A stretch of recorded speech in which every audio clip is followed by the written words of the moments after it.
जय हिंद। स्वागत है आप सभी का अपने यूट्यूब चैनल पर। कल जैसे ही पीआरटी का फाइनल आंसर की जारी किया गया उसके बाद हमने पोल करवाया और आज हमने पूरा एनालिसिस के आधार पर जो है आपका कट ऑफ तैयार किया है। तो जो हमने एनालिसिस किया उसमें जो है हमने दो प्रश्न पूछा था।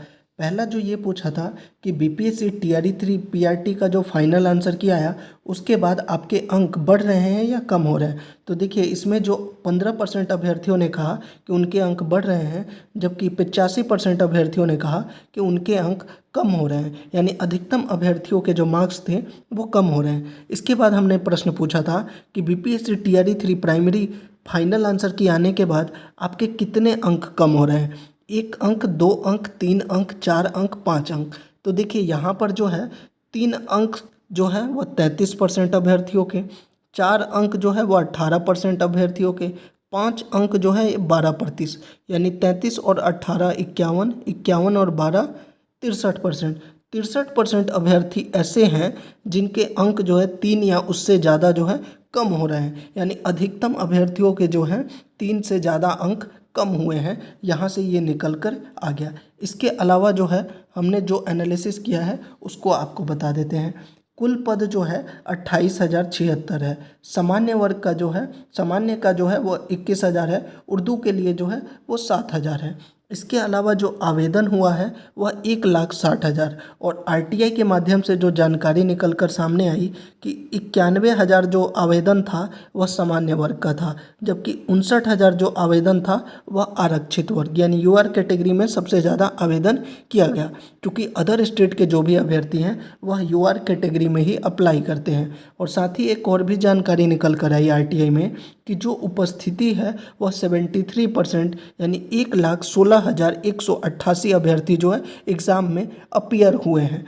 अब ये देख लीजिए, अगर 44,000 अभ्यर्थी अब्सेंट रहे हैं तो ये लाजमी है कि ज़्यादातर अभ्यर्थी जो आउटसाइड के हैं वही अब्सेंट रहे होंगे। बिहार के ऐसे कम ही अभ्यर्थी होंगे जिन्होंने एग्ज़ाम नहीं दिया होगा। तो इसके आधार पर जो है हम यह कह सकते हैं कि सामान्य वर्ग में लगभग जो है 60,000 अभ्यर्थी उपस्थित हुए एग्ज़ाम में और आरक्षित वर्ग में जो है 56,000 के आसपास। ये हमने लगभग एक अंदाज़ा लगाया है। क्यों?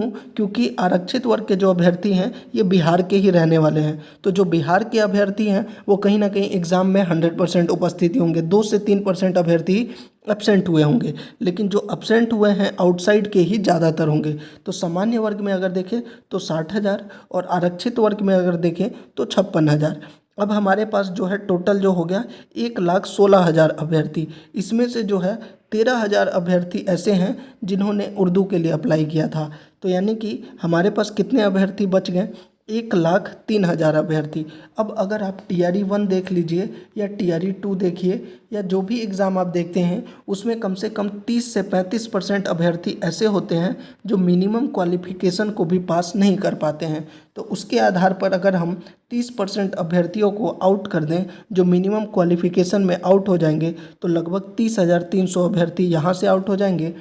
ओएमआर सीट जारी होने के बाद आपने देखा होगा कि 2 से 3% अभ्यर्थी जो है वो ओएमआर में भी आउट हो जाते हैं। यानी कुल मिलाकर देखा जाए तो हमारे जो सामान्य है उसमें 21,000 सीटों पर जो है 70,000 अभ्यर्थी फाइट कर रहे हैं। यानी ओवरऑल देखा जाए तो एक सीट पर जो है 3.5 अभ्यर्थी हैं, 3.5। वहीं अगर यूआर का देखा जाए तो एक सीट पर 5 अभ्यर्थी हैं और अगर आरक्षित वर्ग का देखा जाए तो एक सीट पर 2.5 अभ्यर्थी हैं। ये है एनालिसिस। इसके बाद अगर हमने टीआरई 1, टीआरई 2 और टीआरई 3 को देखा तो टीआरई 1 में लगभग 70,000 पद था। इसमें जो है बीएड को आउट कर दिया गया था क्योंकि सुप्रीम कोर्ट का ऑर्डर आया था। सुप्रीम कोर्ट के ऑर्डर के बाद जो है सिर्फ डीएलएड का जो है रिजल्ट दिया गया, लेकिन डीएलएड का भी जो रिजल्ट दिया गया उसमें भी लगभग एक सीट पर जो है 4.5 अभ्यर्थी थे और तब जो है कट ऑफ गया था यूआर का 67 और फीमेल में यूआर का गया था 57। वहीं टीआरई 2 की बात करें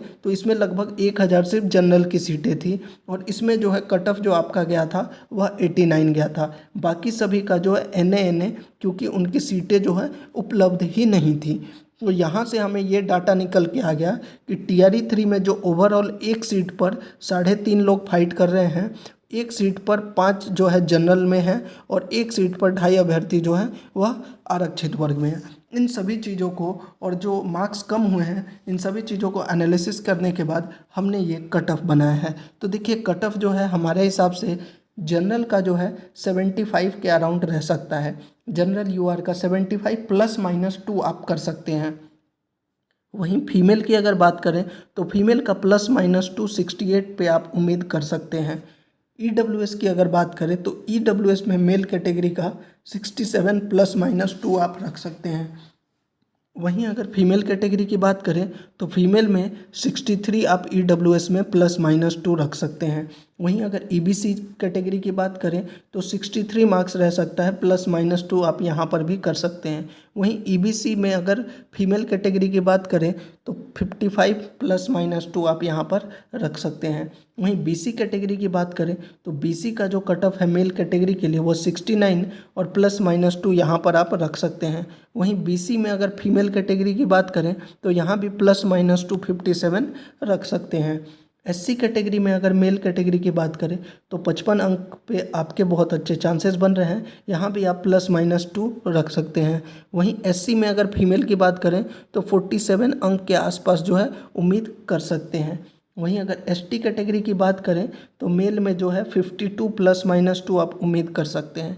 वहीं फीमेल कैटेगरी में बात करें तो 45 ±2 पे आप उम्मीद कर सकते हैं। वहीं पीएच कैटेगरी में भी अलग अलग होता है, ओएच ओडी अलग अलग होता है, तो इसमें भी अगर आप मेल की बात कीजिएगा तो 55 के आसपास अगर आपके मार्क्स बन रहे हैं तो आपके बहुत अच्छे चांसेस बन रहे हैं। वहीं 45 के आसपास अगर फीमेल में आपके पीएच कैटेगरी में बन रहे हैं तो आपके बहुत अच्छे चांसेस बन रहे हैं यहाँ पर सिलेक्शन के। तो ये जो एनालिसिस थी इन सभी चीज़ों के आधार पर थी। आप लोग ज़रूर बताइएगा कमेंट में आपके कितने अंक बन रहे हैं, और अगर आपका डॉक्यूमेंट से संबंधित कोई भी जानकारी है तो आप हमें कमेंट में पूछ सकते हैं। जय हिंद।